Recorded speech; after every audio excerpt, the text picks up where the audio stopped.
Assalamualaikum warahmatullahi wabarakatuh. Al-Fatihah.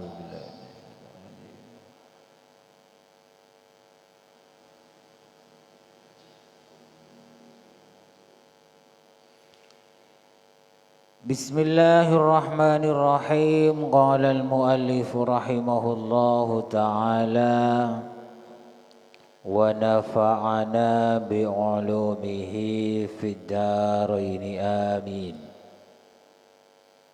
Kemarin bab boleh mengambil atau menerima pemberian orang lain tanpa meminta. Sekarang bab yang lain, babul hassi atau babul hissi alal akli min amali yadihi wa ta'affuf bihi anis su'ali wa ta'arrudi lil i'ta'i. Sekarang bab menerangkan memberi semangat makan dari hasil kerjanya sendiri. Menahan diri atau menjaga diri dari hasil kerja sendiri, menjauhi dari minta-minta, dan ta'arrud lil i'ta'. Ini kalau bahasa Maduranya menghindari dari get nyangget, menampakkan diri agar supaya dikasih sesuatu. Jadi yang paling utama adalah makan hasil kerja sendiri, bukan pemberian yang minta-minta ya, atau pemberian dari hasil get nyanggat. Kalau anak-anak get nyanggat itu biasanya kalau ada hajatan, anak-anak moro-moro datang ke tempat hajatan. Maduranya itu get nyanggat, ingin dikasih sesuatu, makanan atau minuman. Itu kalau anak dulu. Kalau anak sekarang kayaknya nggak begitu ada get nyanggat itu. Karena anak sekarang itu nggak kekurangan makanan kayaknya. Kalau dulu get nyanggat itu banyak karena memang kekurangan makanan. Saking kurang makanan itu, kue atau jajanan anak dulu itu, kalau minta uang sama orang tuanya nggak dikasih, maka kopi dan gula di dapur itu cepat habis. Sama kayaknya, saya kira sama itu.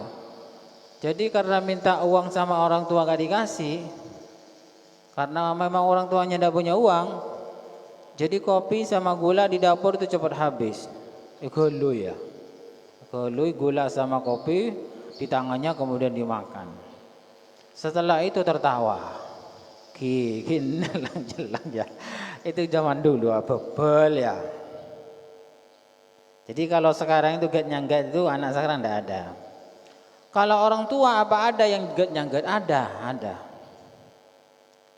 Saya rasa kitibi pun ya, rasakan sendiri wes. Orang tua itu bagian yang dewasa itu ada juga yang get nyanggat itu. Contohnya seperti apa? Tidak baik begini ya. Dalam di sini nanti penjelasannya tidak baik ini. Ada tetangga atau saudaranya datang dari mana, mungkin dari ziarah atau dari Malaysia atau dari haji umrah Mekah itu datang ya. Karena memang yang datang itu tetangga atau saudaranya suka ngasih-ngasih, datang menampakkan diri. Bila datang begitu. Itu yang kelas dewasa ya. Kapan datang? Oh, baan yuk kakek datang yuk ya.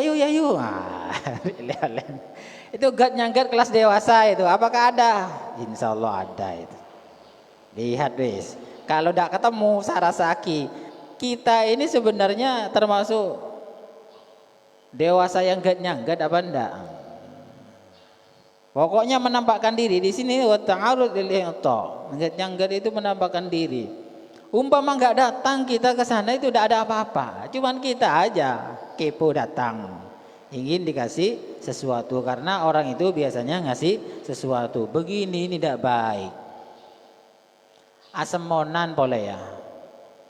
Ini termasuk gat nyanggat dah ya. At-ta'arud li atau dah baik gitu. Kita pernah nolong orang ya umpamanya kerja atau apa saja pernah menolong orang. Setelah orang itu sukses, kita belum sukses. Ngomong begini, lupa wes si A itu sama saya. Dulu saya bantu, kalau sudah sukses lupa. Ini termasuk ta'arud lil i'ta, gat nyanggat itu.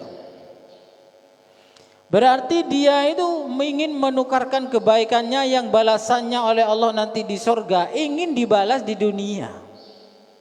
Katanya Gus Baha, ini wong ute elek iki. Atine elek, ute elek pisan. Karena apa?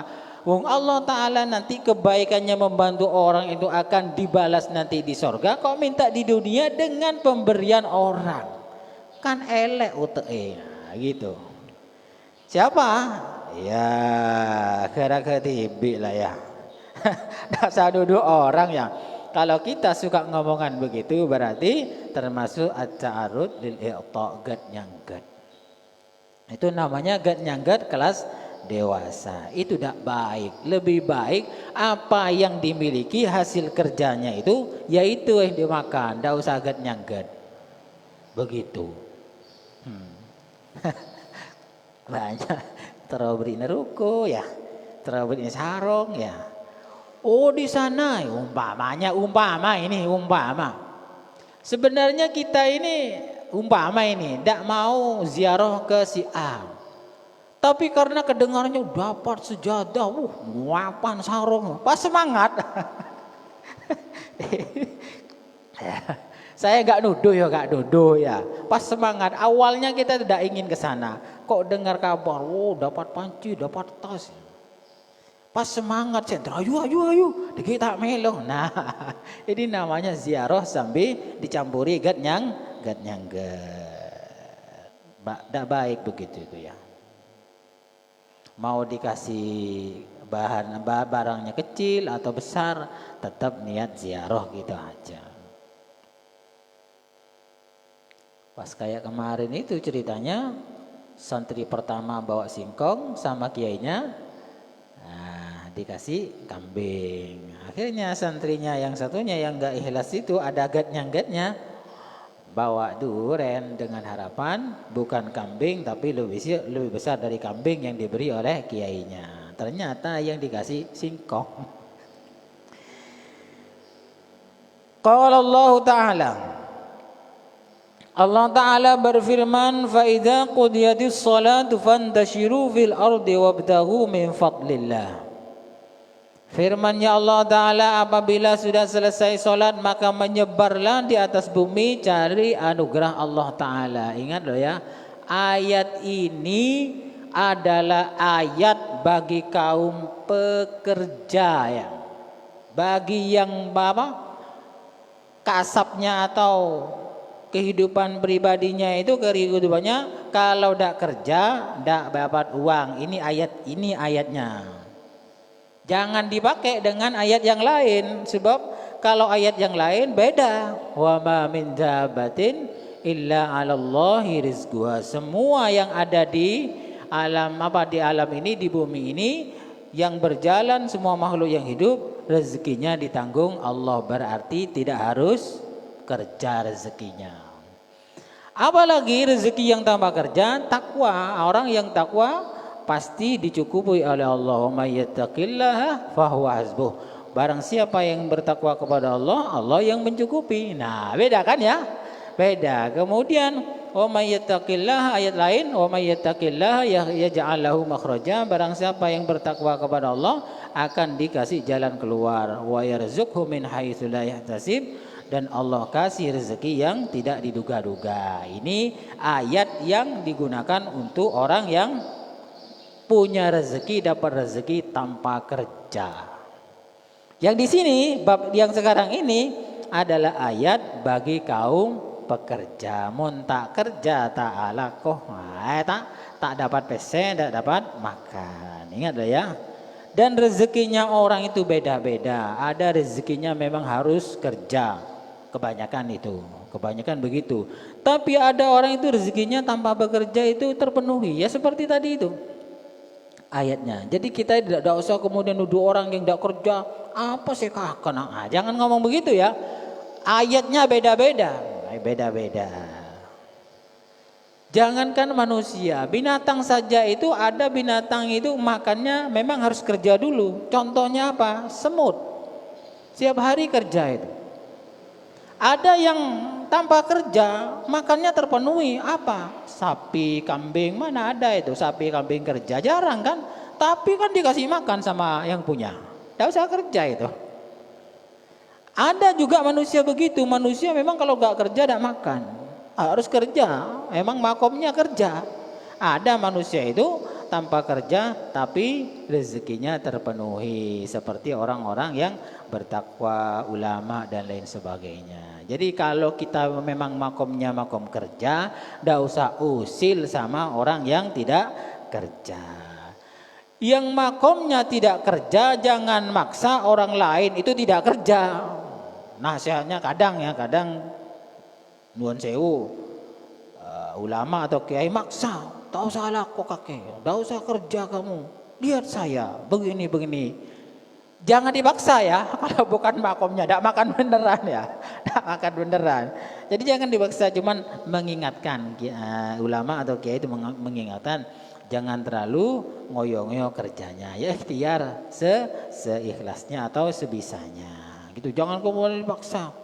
Saya ini loh, gak kerja, dapat ini, punya ini, rezekinya sudah ditanggung oleh Allah.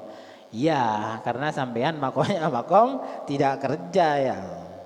Tapi kalau makom kerja jangan dipaksa. Kalau memang mau diajari pelan-pelan, jangan langsung. Namanya itu masih posisi mau nyebrang ke posisi sebelah. Dari makom kasbi, dari pindah kepada makom yang tidak kasbi. Jadi ingatlah ya, ayat yang di sini, bab yang di sini, bab khusus orang-orang yang makom kasab, makom kerja ya.